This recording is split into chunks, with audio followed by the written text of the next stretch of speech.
Good morning, greetings, and welcome to The Bright Side, your nutritional program dedicated to the understanding of the vast world of nutrition and nutritional supplementation. I'm your host, Pharmacist Ben, nutritional pharmacist from Boulder, Colorado. I use nutritional supplements where other healthcare practitioners use toxic pharmaceutical drugs and sometimes deadly medical procedures.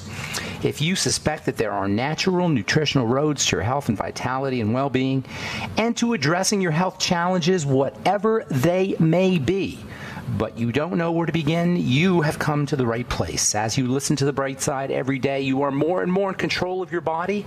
You are more and more knowledgeable, and you know you can overcome any health challenge. That is why we are here every day on The Bright Side, helping clear up the sometimes confusing world of nutrition and nutritional supplementation. Over the last 30 years of practicing pharmacy, I have seen drug-free recoveries from diabetes, hypertension, obesity, skin diseases like psoriasis, eczema, rosacea, acne, digestive ailments, autoimmune issues of all kinds. Recoveries that by the standards of modern medicine can only be called a miracle, but what is in the world of the body, what is in the world of biology, standard operating procedure. Because the human biological system is a healing system, it's a regenerating system. It is designed divinely to heal and renew itself on a moment-to-moment basis. And while some folks may call that healing, renewing, regenerating system a miracle, it really is just the way the body works.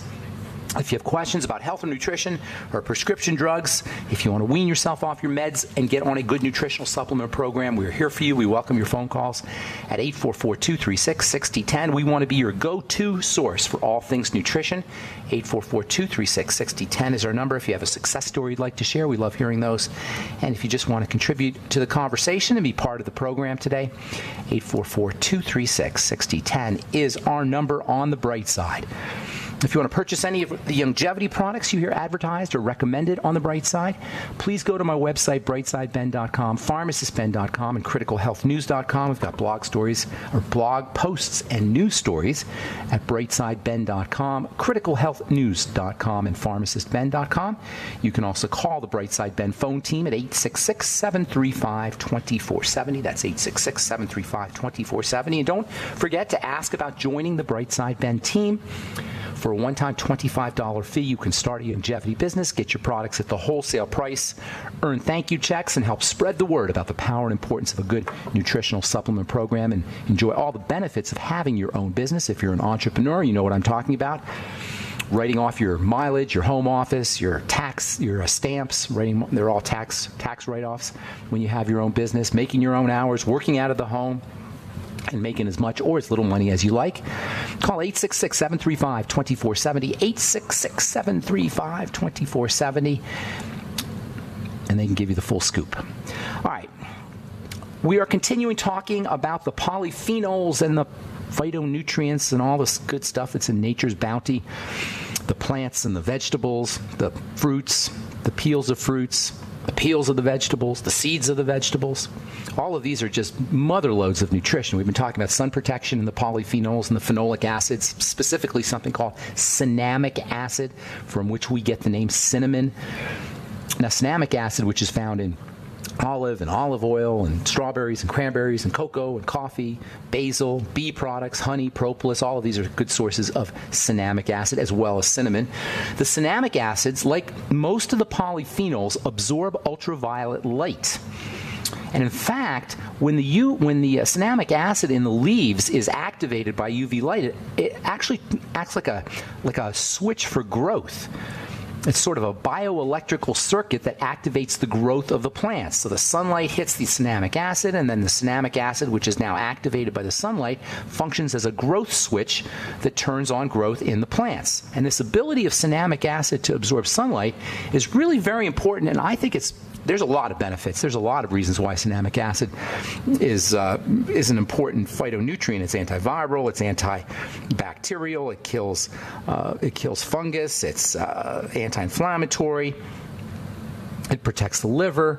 It's got fragrance properties. I mean, there's a lot of things that cinnamic acid does. But in my opinion, probably the most important and most functional role for cinnamic acid is in terms of its ability to absorb ultraviolet light. Certainly, this property is regarded as of the utmost importance and benefit by skincare companies who use cinnamic acid to create the derivative, which we talked about yesterday, octylmethoxycinnamate, which is a chemically manipulated form of cinnamic acid, and in my opinion, a poster child and an iconic example of what we get wrong when it comes to skin protection, when it comes to sun protection.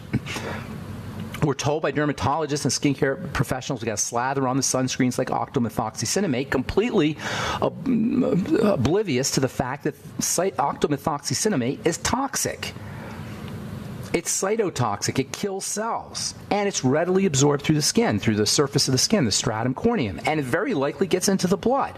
And even worse, the sun, from which it's supposed to be protective, actually deactivates the octylmethoxycinnamate. So you put it on your skin and go out in the sun, and it gets deactivated by sunlight. And even worse, it gets turned into a pro-aging, oxidized, skin-damaging free radical. Now, how stupid is this?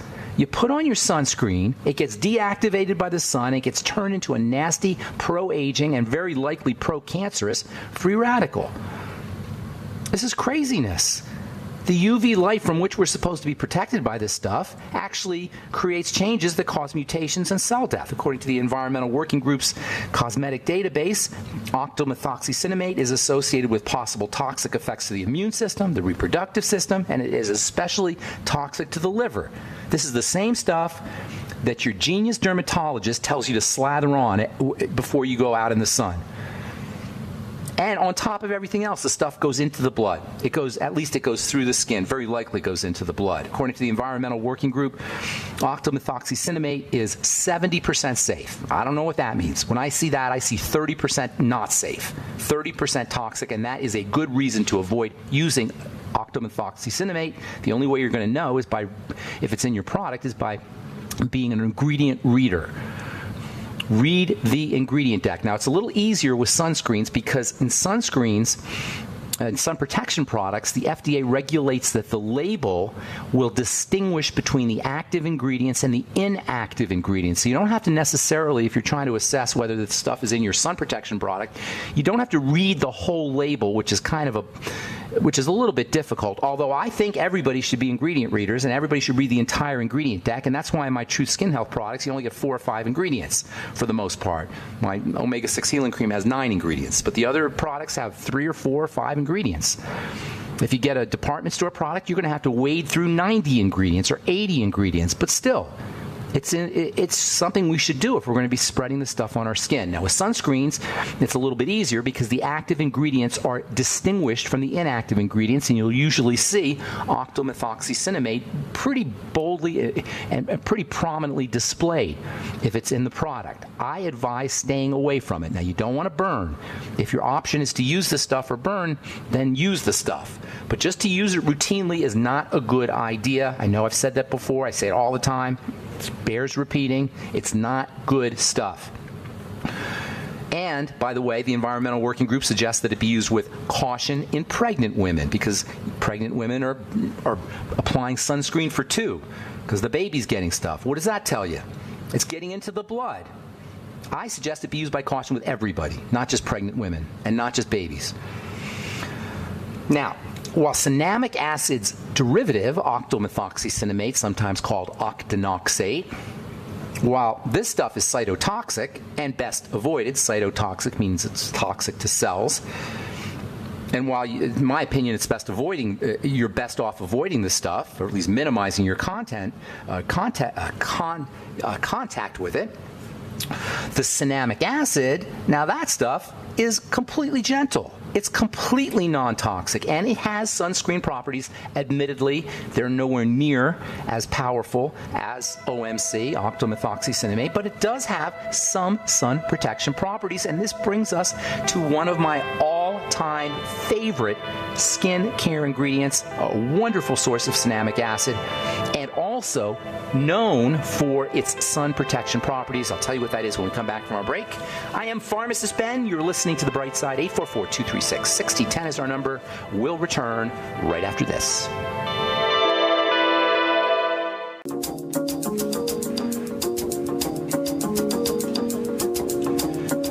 Okay, we are back on The Bright Side. I'm Pharmacist Ben. 844-236-6010 is our number on The Bright Side. We do have lines open for you if you have questions about anything we're speaking about here today. Health, nutrition, you want to wean yourself off your meds and get on a good nutritional supplement program. If you saw something on TV or heard something or read something on the internet and you want clarification, questions about ingredients or formulations about our Truth Skin Health products, 844-236-6010 is our number. And if you just want to contribute to the conversation, we love hearing from our smart Bright Side listeners. 844-236-6010 is our number on the Bright Side.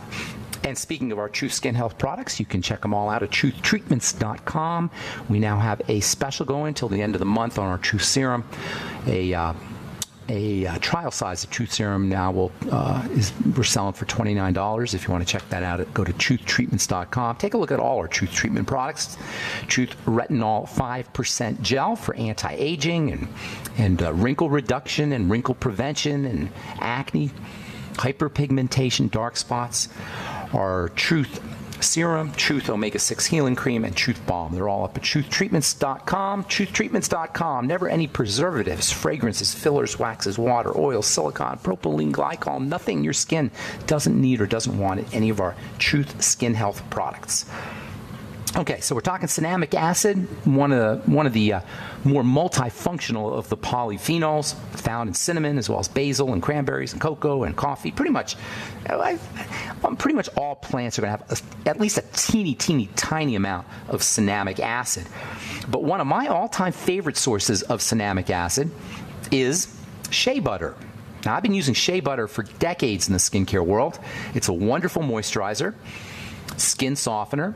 It's got natural plant steroids, so it's got anti-inflammatory properties, but it also has cinnamic acid. I first discovered shea butter as a compounding pharmacist. I started putting it in my retinol products, and I quickly became enamored with its incredible healing benefits and its really nice texture. A little bit heavy, but you got to know how to formulate with it. If you formulate with it correctly, you can get rid of that heaviness. Works well with lecithin, by the way. If you want to make your own shea butter product, use a little lecithin oil. Work together really well. Lecithin's also an emulsifier, so you can add a little bit of water to your shea butter. Shea butter, lecithin, and a little bit of water. It also smells really nice. Has this chocolate-like aroma, this kind of cocoa aroma. And if you add a little vanilla or a little lime or maybe some lavender essential oil, it can really create this really fragrant, beautiful quality. And in addition to having a nice soft texture, you can do a lot of good things with shea butter. Shea butter is a butter. It's a fatty substance. It's not like the kind of butter that you spread on your toast, but it's got a kind of creamy, buttery sort of quality. They say it's semi-solid or semi-soft.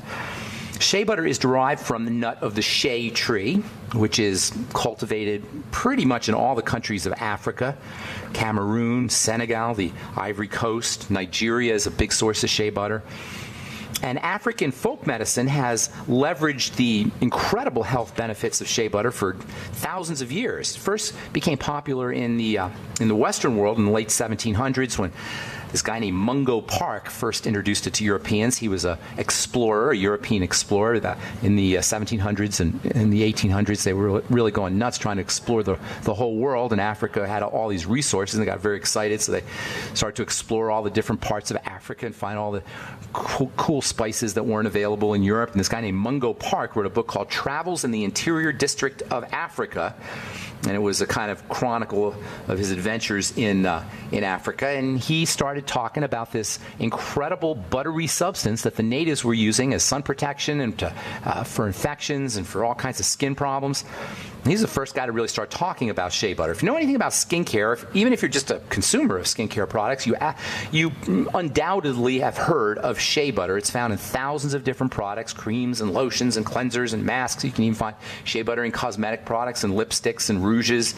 It can soften dry, chapped skin. It can speed healing of burns and abrasions and rashes. As I say, it has natural plant steroids in it, which we're going to be talking about in a later Bright Side episode. Plant steroids being a very, very important class of phytonutrients. Shea butter is loaded with these anti-inflammatory plant steroids like plant steroids, like drug steroids, are anti-inflammatory. They quiet down the immune system, not as potent as drug steroids like prednisone, of course, but still has a kind of calming effect for folks who are dealing with eczema or itching. It's got natural anti-itch properties, which can be a godsend if you're dealing with poison ivy or poison oak. Pregnant women, all over the world, really, pregnant women know about shea butter for its anti-stretch mark benefits. According to a 2000, I'm not convinced that it's anti-stretch mark. I'm certainly not recommending it as anti-stretch mark. I'm just saying this is one of its more common uses. I haven't found that it worked for stretch marks being connective tissue problems. By the way, if you want to get rid of stretch marks, use topical vitamin C or even topical vitamin A. That's how you not get rid of stretch marks. Once they're there, but that's how you prevent their formation. Put topical vitamin C and topical retinol on your skin as your belly is expanding, even though your doctor will tell you, oh, don't use retinol or don't use vitamin A on your skin because you're pregnant, which is one of the dumbest things among many dumb things doctors say. One of the dumbest things that tell you is to avoid vitamin A or avoid using topical vitamin A when you're pregnant. Anyway, a 2010 paper published in the Journal of Oleosciences. Oleo means fat. A 2010 paper published in this journal, the Journal of Oleosciences, found that that shea butter can inhibit tumors and inhibit viruses. It's been shown to, this one in a study from the British Journal of Clinical Pharmacology in 1979, May 1979. It was shown to reduce inflammation in the sinus passages, relieving congestion more effectively. According to researchers in this article, it was more effective than ordinary nasal drops. Last week I spilled some boiling water in my hand, and while I had a nice little red burn, I keep a bottle of a jar of shea butter right by my stove. I put a little bit on my skin. Never felt any pain. Less than a week later, the burn was completely healed. The secret of shea butter's impressive beneficial properties, well, there's a lot of secrets, but one of the main secrets are these natural plant chemicals that we call the phytosterols or phytosteroids.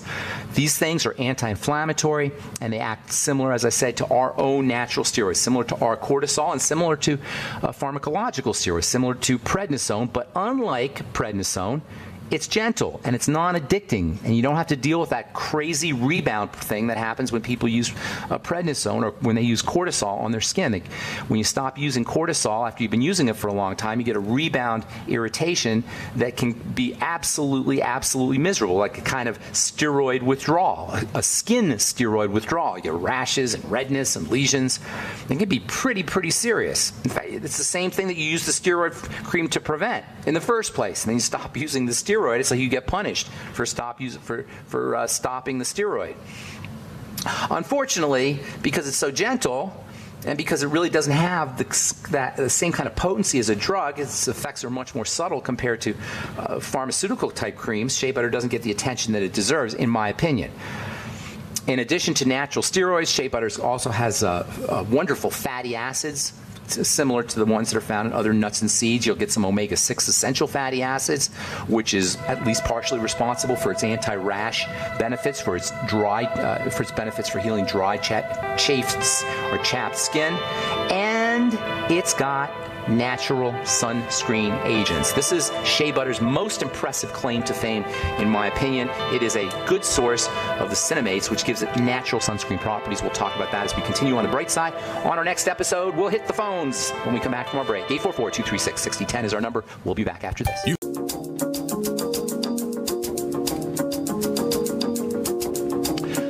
We are back on the bright side. I'm Pharmacist Ben. We're on the air Monday through Friday, 8 to 9 Pacific and 10 to 11 Central Time, 24/7 on our archive pages at brightsideben.com and benfuchsarchives.com. We have six years plus of archives. of good health information with a search engine. If you miss a program or want to review a specific topic or direct a patient or a client or a friend or family member or loved one to a specific topic that we've discussed, and we've discussed all kinds of stuff on the Bright Side over the last 6 years, head to brightsideben.com or benfuchsarchives.com. And if you want to purchase longevity products, you can get them off brightsideben.com and pharmacistben.com and criticalhealthnews.com. You can also sign up to join the Brightside Ben team off the websites, or you can call the phone team at 866-735-2470. That's 866-735-2470. All right, we'll get your phone calls here in a sec. Have lots of lines open at 844-236-6010 if you have questions about anything we're speaking about here today, or health questions in general. 844-236-6010 is our number. A couple interesting stories I want to get to, and then we'll get your calls here right afterwards. If you're on hold, hang on, and we do have lines open, 844-236-6010. This from the American Diabetes Association. Diabetes continues its relentless rise. 2 new studies on diabetes deliver good news and bad news, but the overall message is that the disease remains a, quote, formidable health burden. The first study looked at the incidence of type 1 and type 2 diabetes, and rates for both types of diabetes increased, especially among racial and ethnic minorities. The second reported a drop in the incidence of heart disease and stroke in adults with diabetes, probably because now we're taking better care of ourselves, at least when it comes to cardiovascular health, but we're not, most certainly not, taking better care of ourselves when it comes to diabetes. And this is so tragic to me. Diabetes is said to be the 3rd or 4th leading cause of death after cancer and heart disease, and medical disease, that is medical deaths, medically induced deaths, iatrogenic disease they call that. So diabetes is said to be the 3rd or 4th leading cause of death. But what we're not factoring in is the fact that cancer is caused by blood sugar problems, and heart disease is caused by blood sugar problems. So in a way, diabetes is the leading cause of death, and it's certainly or maybe the leading cause of health misery. That is dysglycemia, and this is so important that we make this distinction between dysglycemia and diabetes. Diabetes is the official pronouncement that you get from a doctor. Doctors live to diagnose. This is their raison d'etre. Not all doctors, but the vast majority of modern medicine is about diagnosis. When you get diagnosed, you get condemned to your disease state. It is a witch doctor trick. Just like old witch doctors would condemn people to death or life by putting a curse on them, that's what doctors do with a diagnosis. It's not fair, it's mean-spirited, it doesn't serve us, and we should not be condemned to our diagnosis. Diabetes, like all chronic degenerative diseases, is reversible, period. Dr. Wallach used to get all kinds of grief, and I used to get grief by saying that you could cure diabetes. I don't like the word cure. That's magic. It's not cure. It's reverse. Chronic degenerative disease is a process. It's a verb. It's not a noun. When we nominalize it, we make it into a noun. We make it into a thing. It becomes permanent. Diabetes is a verb. Nobody has diabetes. We're diabetes-ing. It's a process. It's reversible. And the fact that it's such a miserable disease that's not only a leading cause of death, but a leading cause of blindness and a leading cause of amputation and a leading cause of pain, nerve pain, neuropathy, it's so tragic to me.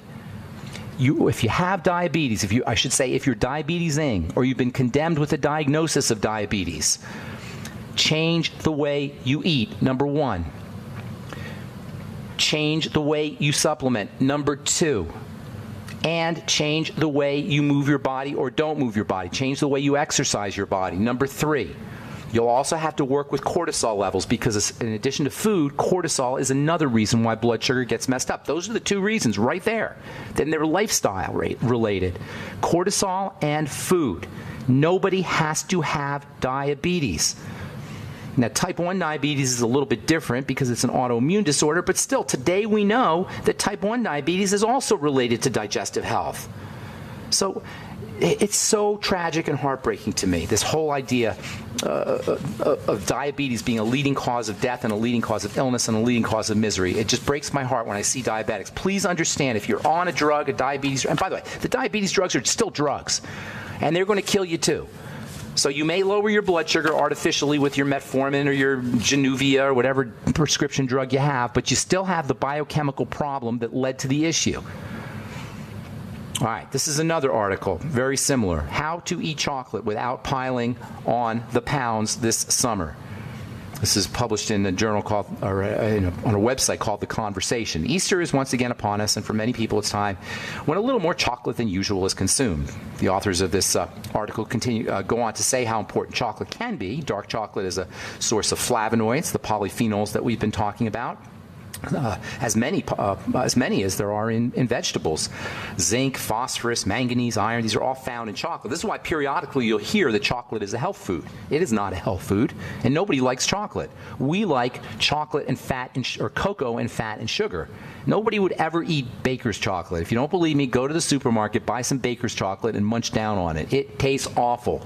Cocoa is very medicinal and very bitter, but when it has sugar and fat in it, it's delicious. So chocolate is not a health food, I'm sorry to say.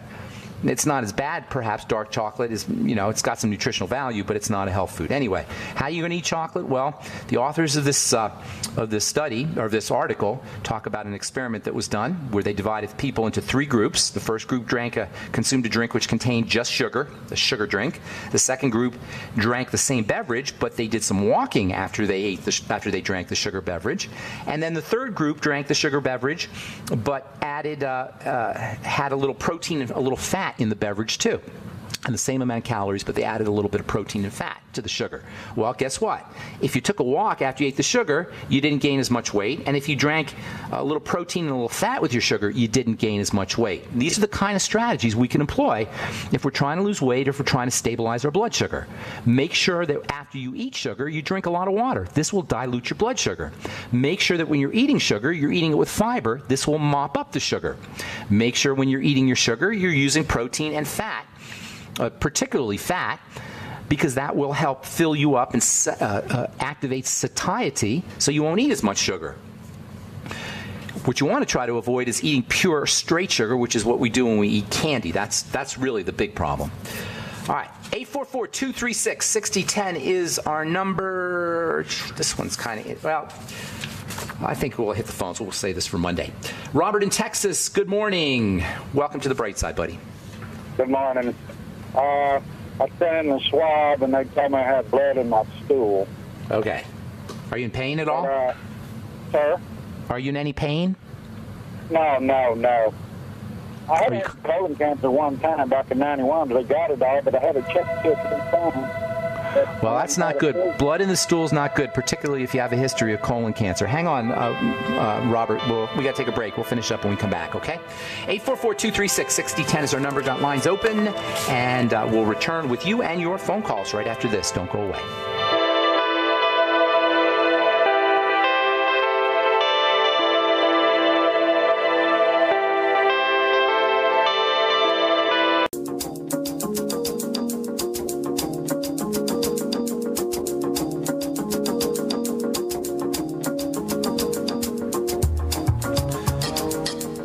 Back on the bright side, I'm pharmacist Ben. 844-236-6010 is our number, and we do have lines open for you. 844-236-6010. We're talking to Robert in Texas. Got some blood in the stool. Robert, are you there, sir? Yes, sir. Okay, so it could be a lot of things, but the fact that you have a history of colon cancer, that's sort of alarming. Is it bright red blood, or is it that the stools are kind of black and tarry? What makes you say there's blood in there? I didn't see anything when I took the stool sample. I see. But I didn't see nothing in it at all. Okay, so in other words, it was a very tiny amount, but they could detect it with the blood with a stool sample test. Yes, sir. Okay, I got you. They call that a fecal occult test, and sometimes the blood, the amount of blood is so tiny that you can only detect it with this fecal test, fecal occult test. But it's still not a good thing. Now, it could be related to anal fissure or cut of some kind, hemorrhoids, diverticulitis or diverticulosis. It could have to do with fragile vessels. It doesn't necessarily implicate a colon issue, but it could. So are you having it checked? Did you have it looked at? Did you do a colonoscopy or anything like that? Oh, not yet. I was going to talk to you first. No, you want to have that looked at, my friend. You want to definitely have that peered into, especially because you have a history. Are you on any medication? Okay. Are you on any blood thinning type of drugs? Are you taking aspirin or anything like that? Nothing like that. I'm just taking beyond Japanzarine and taking 2,000 cc's of vitamin C every day. No, it wouldn't be that, although I will say that sometimes people get yellow urine from the Beyond Tangy Tangerine. That's a consequence of the vitamin B2 content of the BTT, but this is something different. I would have that looked at, Robert. That's not something you want to play around with. I mean, you want to take care of that and quickly, in my opinion. Okay. Okay? Thank you. All right, my man. Good. Yeah, you know what? When you have a history of cancer, you don't want to be playing around. That, in my opinion, especially colon cancer. Okay, thank you, Robert. Take care, man. Okay. All right. 844-236-6010 is our number on the bright side. Let's go to Shauna in Idaho. Hey, Shauna. Hey, how are you? Can you hear me? I hear you. Are you the Shauna I was talking to last year, by any chance? You bet. Waiting for that book.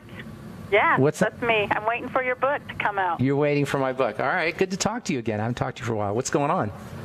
Yeah, okay, so we talk about this triangle of disease. Yes. The lymphatics, you just were saying, were in it, I guess, right? In that. Well, the lymphatic system is part. Yes, that's the dirty blood component. The triangle of disease is the way I modeled it, and you're not going to read about that in a book. This came out of my experience. Is the digestive system, the blood sugar system, right, and the adrenal thyroid complex. Now, the dirty blood. Where does the dirty blood fit in? Because all disease is dirty blood. The blood becomes dirty from the gut, and it becomes dirty from the from blood sugar. The bottom 2 points of the triangle of disease are what lead to the dirty blood. The dirty blood activates the adrenal glands and it causes this emergency response, and that's where you get the hypothyroidism. So the dirty blood is a function of the digestive system and the blood sugar system. This is what contaminates the blood: food and sugar. Now, drugs will will contaminate the blood as well. They'll have an effect. If you're an IV drug user, that will have an effect. Cigarette smoke can have an effect. Alcohol abuse can have an effect. But for the most part, for most of us, it's food and sugar, which is so tragic because they're completely under our control. So to answer your question, the blood becomes dirty from the 2 points in the triangle of disease. Right, but I'm saying, okay, so the lymphatic helps clean out the blood, right? Correct. So can the lymphatic get dirty and clogged up? So yes. Is the movement the one that keeps that clean? Yes. Here's the thing about the lymph. The lymph is part of the blood. The lymph and the blood are together compose what is called the circulatory system. So there's a overlap. There's a kind of crossover between the lymph and the blood. They go back and forth. Blood becomes lymph, and lymph becomes blood. So when we talk about dirty blood, technically what we should be saying is dirty circulation, because it includes the lymph. Your point is very well taken. I call it dirty blood because that's just so compelling and so provocative. I mean, it sounds good, but it sounds better than dirty circulation. It's more attention-getting than dirty circulation. Yeah, okay. But so indeed, for cleaning up the diet, yes, making the gut lining strong so it's not leaking, yes, and then movement, then we've got it. Don't forget your oxygen. And don't forget the sugar. Right. Don't forget oxygen, sugar. Now, this is physical, and I know I don't say this enough. I say it periodically, but there's spiritual, mental, and emotional. Right. You got to have some kind of spiritual connection, whatever that is for you. You've got to be clean thinking and clean feelings, not anger and rage. Love and forgiveness and all the things we consider the virtues. They work with the hormones. So spirituality, mental power, controlling your thoughts and your feelings are connected to the body via hormones. So it's not some kind of, airy-fairy thing. I'm not just being Mr. Motivational guy. Yeah. It has to do with how our body is shaped. Our body is shaped from our thoughts and our feelings as much as it is from our food. And it's shaped from our spiritual connection or lack thereof as much as it is by our food. So those have to be addressed. But from a physical perspective, food, sugar, oxygen, and lots of long, lush, and movement, and like you say, moving the body, and lots of long, luscious relaxation. Body loves to rest. It heals when it's resting. All right, so does that answer your question? So how do you get the viruses out? If I still immune get system. cold. God gets the viruses out. The body gets the viruses out. You've got something called the immune system. The immune system needs to be maximized. It needs to be optimized. It needs to be leveraged. It needs to be taken advantage of and exploited. The immune system is designed to get rid of viruses and bacteria and funguses. But the food we eat suppresses immunity. The food we eat puts a burden on the immune system. Sugar suppresses immunity. Sugar puts a burden on the immune system. Lack of oxygen puts a burden on the immune system. You see what I'm saying here? All the things that cause disease that you need to work, that we need to be working on, work at least partially by immune system suppression or immune system overload. So for shingles is a perfect example. We talked to a gal a couple days ago who had shingles, and that is or maybe it was on the Dead Doctor show. I think I talked about shingles. Shingles is a virus, and you get these guys on TV talking about the herpes, or Terry Bradshaw talking about the vaccine now for the shingles vaccine. They put the fear of God into you. They say, if you've ever had chicken pox, 1 out of 3 of you is going to have shingles. Right now, the shingles virus is living inside of you, and it's all true. But the fact is if your immune system is strong and powerful, you're not going to get the shingles. So boosting the immune system by caloric restriction, watching what you eat, patching up the gut, reducing your sugar intake, using your sweeties, getting on your healthy start pack, making sure you're using more protein. There's 1,000 different ways that you can support immune health, and almost all of them are what we talk about here on The Bright Side every day. Yeah. All right, Shauna? Okay. All right. Thank God you bless so you. much. Good to talk to you. Have a beautiful day. Take care. Okay, let's go to Peggy in Texas. Good morning, Peggy. How you doing? Hi, Ben. I had a question about warfarin and Cardival. My husband had an echo March 16th, and it showed a little mass lump of tissue near the mitral valve in the left ventricle. He called it some kind of lymphoma, a fatty tumor maybe, and he wanted to put him on warfarin and then Cardival, even though his blood pressure was 121/74 on the left arm, and so they're just drugging him up just in case. 126/74. Well, we haven't done it because he's been battling heart disease since he was 42, and he's 70 now, and we got off all of those. He's doing great. What is he? He's doing great. What's a doctor going to do? I know, that's why we haven't done it yet, but yet we have to go back. We're going to go back and see him in June. Are they scaring you? I know he's going to fuss at us. They're scaring you probably, putting pressure on you. Yeah, they are, and I don't want him to go on that warfarin. I don't blame you. I don't blame you. Thinking, what do you... Here's what I would be doing. Yes, exactly what I was going to say. You know what I'm going to say. Use your natural blood thinners, number one. Vitamin E is a natural blood thinner. Omega-3 fats are natural blood thinners. All the phytonutrients, or many of the phytonutrients that we've talked about here in the program, can have blood thinning effects. Make sure he's eating his veggies, mixing them up with coconut oil or butter, or even a little bit of vegetable oil, but make sure you're very careful with the vegetable oil, because bad vegetable oil is not a good thing. Movement is very, very important for improving the movement of blood. So exercising, and it doesn't have to be intense exercising, just something, even isometrics where you just press your hands together, real hard. That could be an effective exercise. Walking around the block, getting on a treadmill, anything like that. Deep breathing can help facilitate the movement of blood. Hanging upside down on a inversion device, if you can find one, or go to a gym, that can be helpful as well. And then keep the blood sugar down. I can't emphasize that enough. As best as possible. I know sugar's hard to get off of, but keep his blood sugar down. He started drinking alcohol, whiskey, and I don't know how to break him of that. Well, I think that's you what's can't. contributing to it. He's free will. He gets to do what he wants to do. Believe it or not, straight sugar is probably worse for him than a shot of whiskey every day. All right, I got to go, Peggy. If you want more information, send an email to ben@ksco.com. Put your phone number in there, and I'll call you directly. And that's all the time we have for today. Thank you so much for listening to The Bright Side, friends. I'm Pharmacist Ben. Have yourselves a wonderful, beautiful, awesome, spectacular day. We'll talk to y'all later. Bye for now.